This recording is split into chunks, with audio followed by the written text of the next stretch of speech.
Hey, shalom, shalom, Most High Christ bless. I'm Officer Danyala, and this is part 3 of series 1 of King Cyrus in the Persian Mede captivity. King Cyrus in the Persian Mede captivity.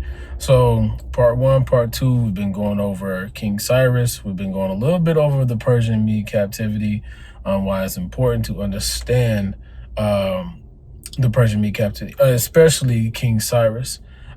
Remember, he allowed us to go back to Jerusalem to rebuild our temple, right? After it was destroyed by the Babylonians, and after we were uprooted, and moved into the land of Babylonia, or the Babylonians, which are the Chaldeans, which are the Ethiopians today, the so-called the so-called Ethiopians today.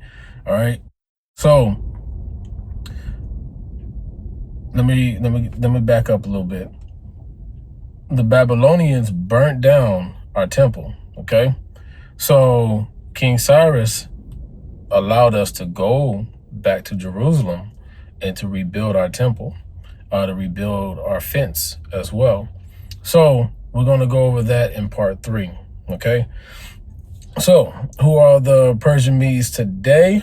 The Persian Medes today, let's see.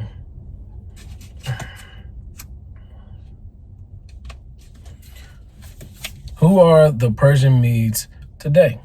All right, so in my Bible dictionary, it goes over who are the Persian Medes today. You can also look in your quick reference as well.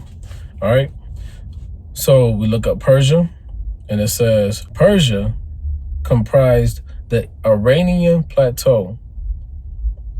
Okay, so the Iranian plateau.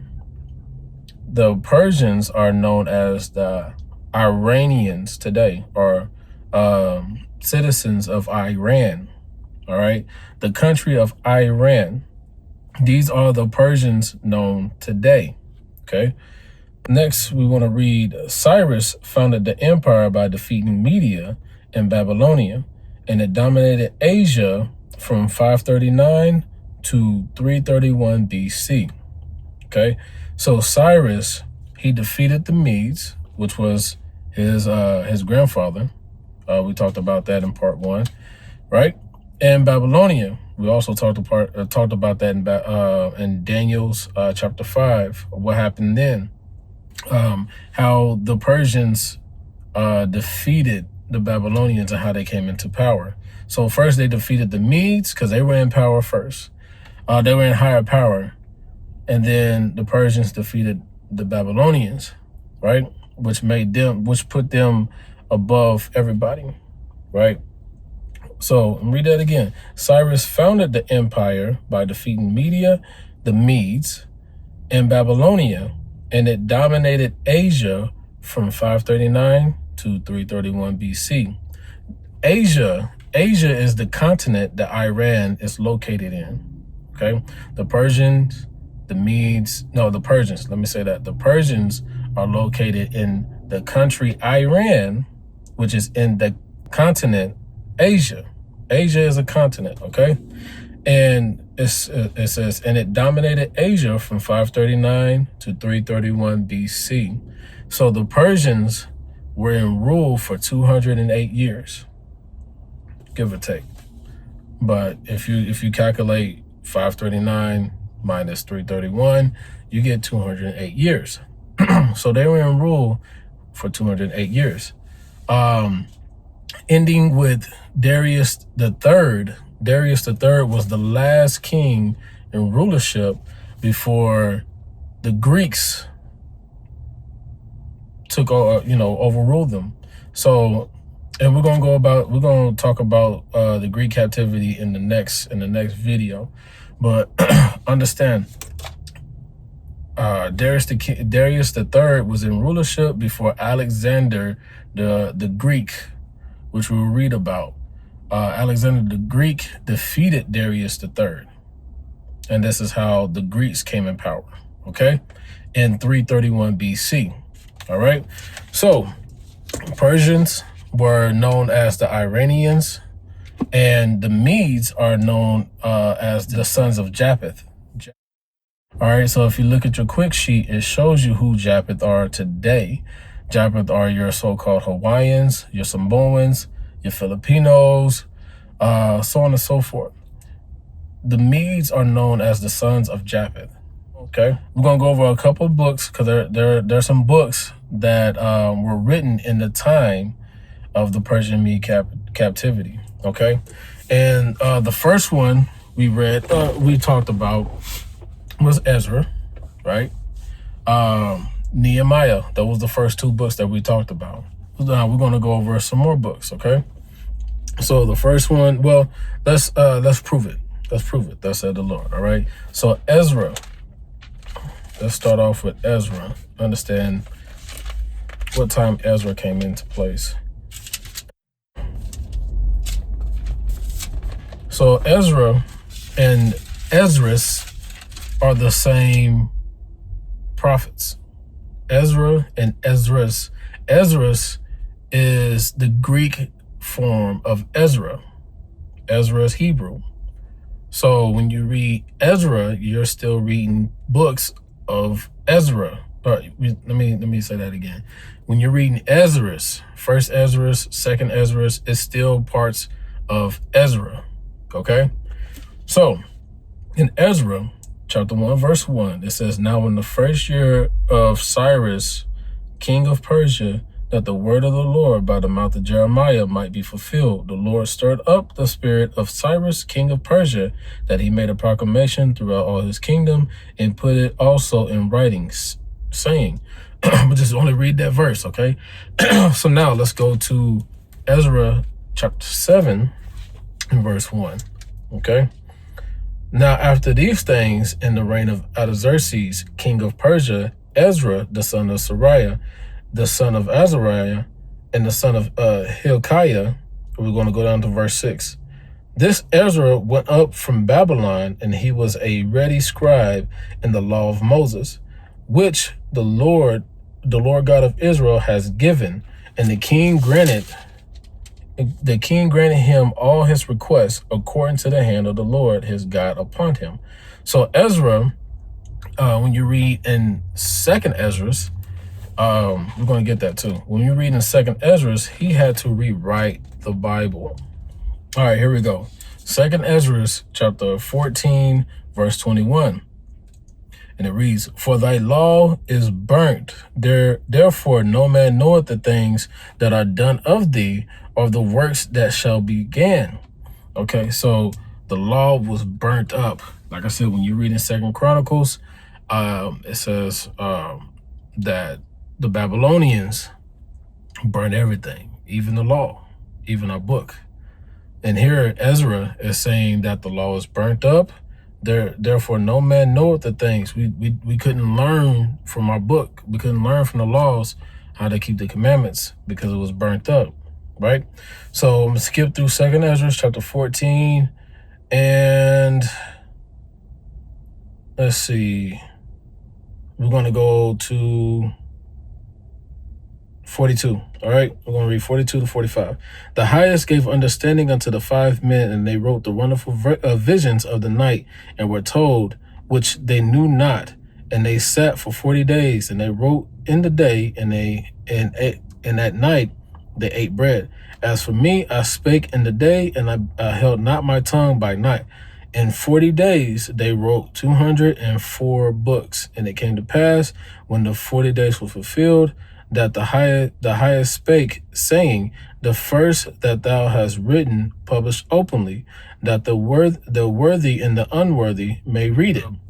This is recorded history of Ezra reciting the Bible, and the 5 men scribed the Bible. Okay, like I said, I'm trying to briefly go through it, but this is how you know that Ezra and second Esdras, first Esdras, second Esdras are, a part of the Persian Mede captivity. All right.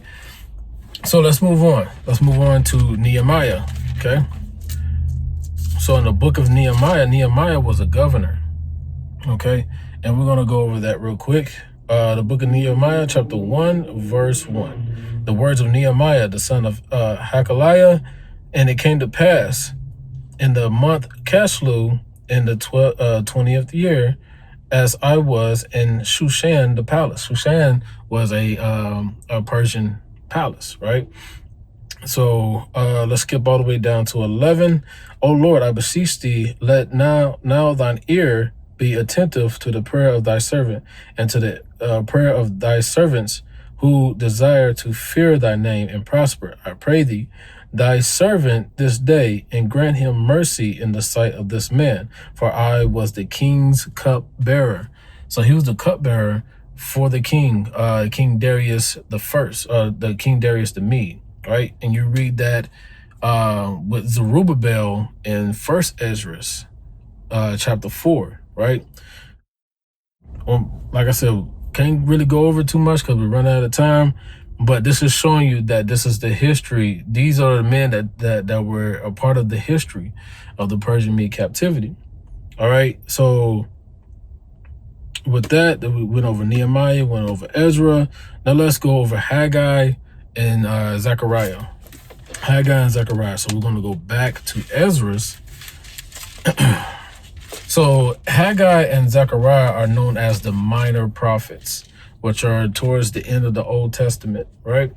But this will let you know around the time those books were written, okay? So Ezra chapter 5, verse 1. Then the prophets, Haggai, the prophet, and Zechariah, the son of Iddo, prophesied unto the Jews that were in Jerusalem and Jerusalem in the name of the God of Israel, even unto them, right? So this is letting you know this took place in the time of during the Persian Mede captivity. So when you read the book of Haggai, when you read the book of Zechariah, this is going into that time. It was written around that time. Okay, the next one is Esther. We're going to go to Esther. All right. Chapter 1, verse 1. Now it came to pass in the days of Artaxerxes. This is Artaxerxes, which reigned from India even unto Ethiopia over 127 provinces. All right. So provinces were certain areas that that the Persian kings ruled over. So like at the time when Jerusalem was under the Persian Mede captivity, the province was known as Jerusalem or Judah under Persia, right? There were certain areas that you had a king or you had somebody of high stature, like a governor or something like that, ruling in those different areas, those different provinces, okay? So that's Esther, right? This was written in the time of the Persian Mede captivity. Even rest of Esther. The rest of Esther is a continuation of Esther, right? From, I think Esther ends, let's look at that real quick. Esther ends at chapter 10. Esther ends at chapter 10 or chapter 9, and the rest of it is gone. The rest of chapter 10 is gone. So the rest of Esther picks up for the rest of chapter 10 on down, right? So rest of Esther is a part of the Persian Mede captivity as well. Okay, so we did Ezra, we did Nehemiah, we did Haggai, we did Zechariah, we did Esther, rest of Esther. Now let's do Daniel, okay? Because Daniel is a part of the Persian Mede captivity, right? So we talked about this in part 1, but we're going to go over the scripture again. So book of Daniel, chapter 5, verse 30. And the night was Belshazzar, the king of the Chaldeans, slain. So when you read chapter 1 of Daniel, you're reading that Daniel was held captured in the land of the Babylonians, right? He was moved to the land of Babylonians. So once the Persian and Medes took over, well, in chapter 5, it says King Darius of the Medes, when they took over Babylon, when they overpowered Babylon, then when they overpowered Babylon, then King Darius was over. He took over. So in chapter 5, going into chapter 6, you start to read about the Persian Mede captivity. You know, stuff that happened during the Persian Mede captivity. So no longer Daniel was under the Babylonian rule. He was under the Persian Mede rule, okay? So chapter 5, verse 30. In that night was Belshazzar, the king of the Chaldeans, slain, and Darius the Median took the kingdom, being about 62 years old, 62 years old, right? So let's go into chapter 6 and go straight to verse 28. So this Daniel prospered in the reign of Darius and in the reign of Cyrus the Persian. So this lets you know that, like I said, there's different kings for different areas, different provinces, right? Darius was over the province that Daniel was in, okay? Also, there's another book by Daniel that was during the time of the Persian Mede captivity as well, which is Bel and the Dragon. In the Apocrypha, Bel and the Dragon, right? Chapter 1, verse 1.